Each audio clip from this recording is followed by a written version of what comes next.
This is Fountain Street Church. I find it hard to find the best ones, but somehow, like I said, you'll hear what I'm trying to say even when the words Here, we strive to free the mind, grow the soul, and change the world.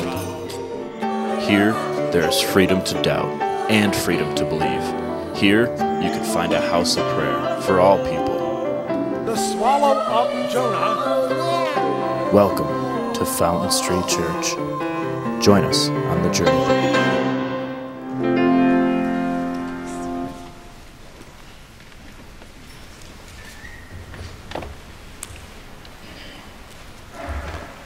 What's really fun is that occasionally there's a couple of young people right there, like you. Hello. I like that. You're too far away most of the time for me. Did you notice one of our candles blew out? I think it was when you all went, no. There's a lesson there, don't you think? That every time you say no to Christmas, a little light goes out. Yeah, it does. Think about it.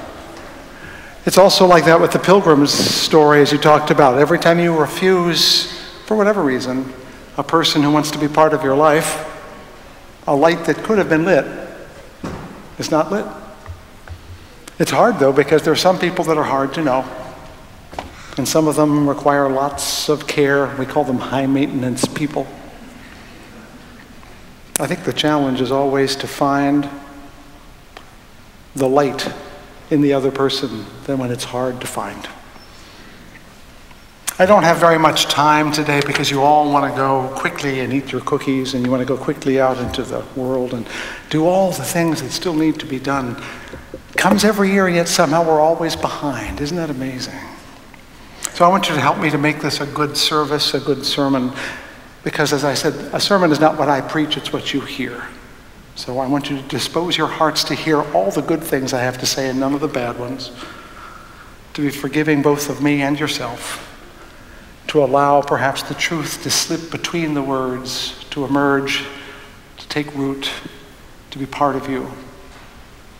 Not my genius, but yours needs to be honored here. And for that reason, as I say every week, may these words of my mouth and the meditations of my heart be found true in thy sight, O thou who art my rock and my Redeemer. I began pondering Advent sermons before the leaves are off the tree, because they come every year, we know that, and they're always in the same themes. And you wonder, when am I going to run out of things that you want to hear? I mean, there's a blessing to repetition. There's a power to it. It's good.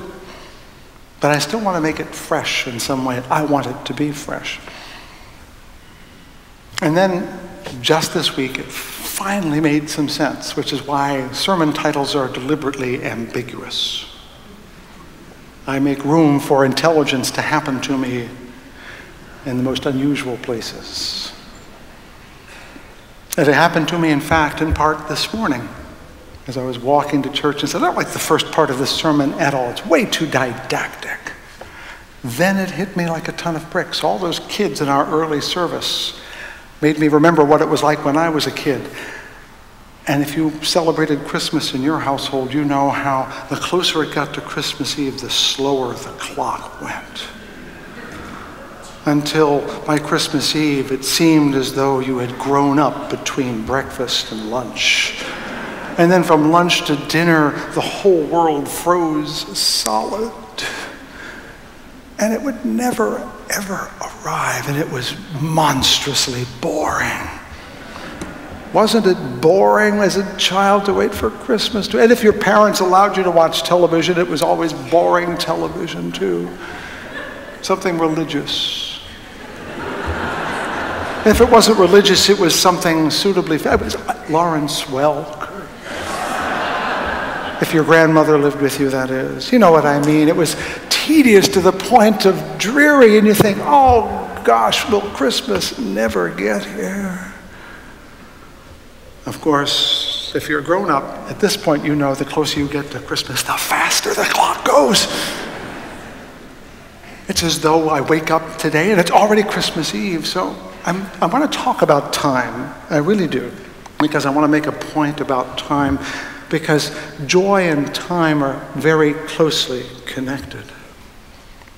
The faith, hope, and love thing, we understand that. Mr. Paul wrote about it in that beautiful letter to the Corinthians, and the joy stuff turns up all over the place in the Christian story and the biblical story. It's the first time it appears in the Christian scriptures was just where you heard it today, when the shepherds rejoiced with exceedingly great joy. Over in Matthew, the wise men rejoice at seeing the star. So joy is very much a part of things. But, for me, joy always felt like a kind of lightweight compared to faith. That's earnest. Hope, heartfelt, love, deep. Joy, it felt more like ho, ho, ho than serious spiritual stuff. So I'm pondering the joy thing and how to give it some gravitas, if you can believe that. And I found it. At least I hope I did. And it's about time. Because even as a child, you may remember how time nearly stood still on Christmas Eve. There are other moments you can remember, child and adult, when you were lost in time altogether.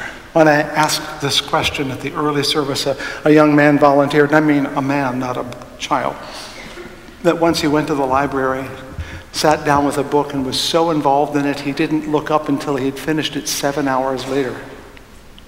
You know the moments I'm talking about. You've had them too, haven't you? A young couple said that the time they lost track of time was on their first date. I said, how did you know you'd lost track of time? He said, when we found out we were hungry again.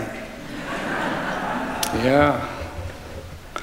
What moment do you have? You don't have to tell me, but you know you have it. When suddenly time became fluid and you just didn't care anymore what was happening. You didn't care how long it took. You didn't even notice it. It just vanished, because that's very different from most of our lives when the buzzer goes off and we get out of bed and we go to our appointments and we measure our lives in these little 1-second units that are chipping our lives away almost like a whittling knife.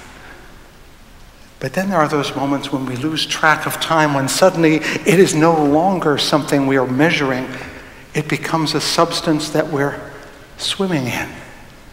We're just there, alive, not caring about what time it is or who we are or even where we are. Those moments are the ones that monks and saints want to have.